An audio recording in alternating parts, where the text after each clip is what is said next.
Сәлем, арнамызға қош келдіңіздер. Бүгін біз қазақтың ұлы ойшылы, ақын және көреген тұлға мәшһүр Жүсіп Көпеевтің қазақ халқына айтқан болжамдарына тоқталамыз. Мәшһүр Жүсіп тек ақын емес, болашақты болжаған данышпан. Ол қазақтың тағдыры мен келешегін көре білді. Бүгін біз оның болашақ туралы айтқан ең маңызды болжамдарын талқылаймыз. Видеоны соңына дейін көріп, арнаға тіркеліп, лайк басып қойыңыз. Бұл бізге жаңа видеолар шығаруға мотивация береді.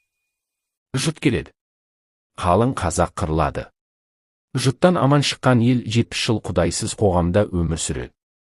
Одан кейін елді 30 жыл ұры қарлар былықтырады.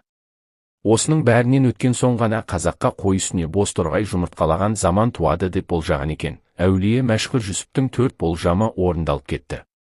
Олар өзінің өлімі, ашаршылық, 70 жыл атеистік компартия, 30 жыл ұры қарның билеуі. Енді 5-шісі бейбіт, бейқам заман 2021 жылдың соңына келіп тұр екен. Билікке адал сүт емген, халқына қайырлы басшылар келеді деп болжаған екен.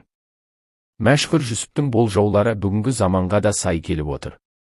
Оның қазақтың болашағына деген сенімі мен көрегендігі бізге үлкен сабақ береді.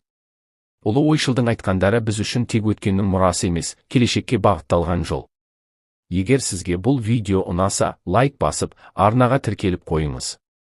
Алдағы уақытта қазақтың ұлы тұлғалары жайлы тағы да қызықты видеоларды ұсынамыз.